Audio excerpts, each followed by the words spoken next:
muganga Clement.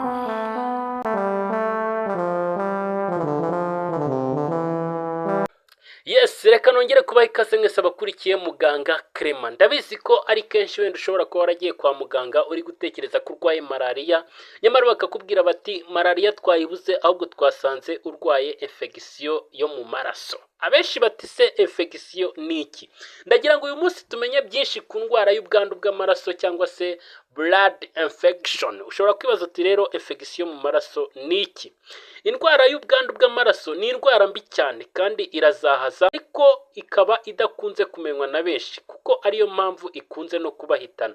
Rero iyi ndwara kubera uburyo ki ari mbi cyane kandi ikaba izahaza benshi, muri iki gihe abantu benshi nta nubwo bakunda kuyimenya, bityo rero bikarangira benshi ibahitanye. Ese iyi ndwara ya infection y'amaraso ubundi yabiterwa n'iki?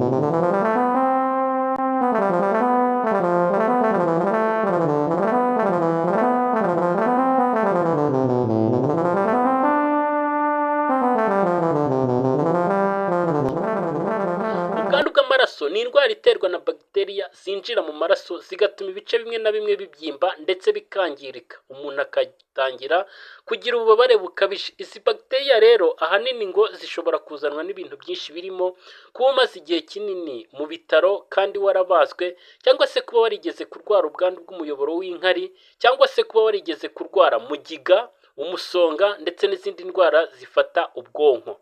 Ese ni bande bakunze gufatwa n'iyi ndwara ya infection y'amaraso?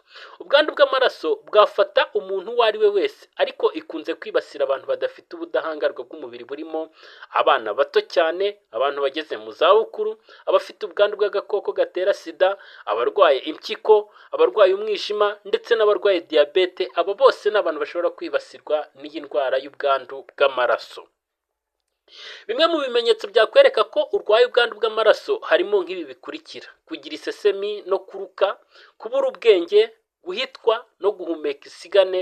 Ukimara rero kubona ibi bimenyetso ni ngombwa ko wihutira kujya kwa muganga kugira ngo barebe niba waranduye koko, bityo ukurikiranwe mu maguru mashya, kuko iyo iyi ndwara irengeranye ishobora guhitana uyirwaye nk'uko urubuga Healthline rubigaragaza. Rwose iyi ni indwara mbi cyane, ni indwara ishobora gutwara ubuzima bwa muntu. Rero nimba ubonye kimwe muri ibi bimenyetso tuvuze haruguru, ni byiza ko uhita wihutira kwa muganga, kuko burya kwirinda biruta kwivuza, ariko n'igihe warwaye ni ngombwa ko uhita wihutira kujya kwa muganga. Narababwiye ngo nta mpamvu yo gutinda. Message nifuza kubagezaho mwayumvise, rwose mureke gukerensa uburwayi. Nimba ufite kino kimenyetso kimwe muri ibi ngibi gishobora kukwereka ko ufite buno burwayi bw'amaraso, iyi ni indwara mbi cyane, ihutire kujya kwa muganga bakuvure, cyangwa se unatwandikira kuri izo nimero ubona muri screen yawe, cyangwa se unaduhamagare nimba ufite kimwe muri ibi bimenyetso, kugira ngo ubashe kwitabwaho hakiri kare, ugire ubuzima buzima. Kandi murabizi ngo roho nzima mu mubiri muzima, dufatanye guhimbaza Imana tunezerewe,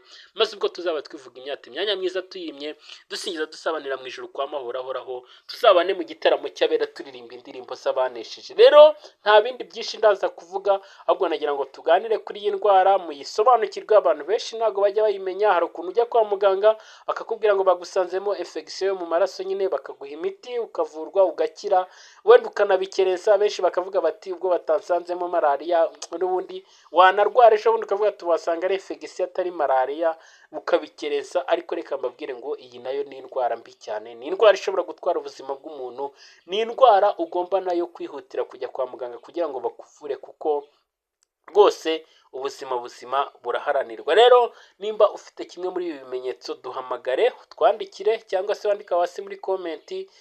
Nimba kandi hari uzi afite bino bimenyetso, nawe ushobora kumugira inama ukamutuyoboraho, akatuvugisha kuri nimero, cyangwa se akanihutira kujya kwa muganga hamwegereye akivuza. Murakoze rero, twivura indwara na muganga Clement ubahoza ku mutima.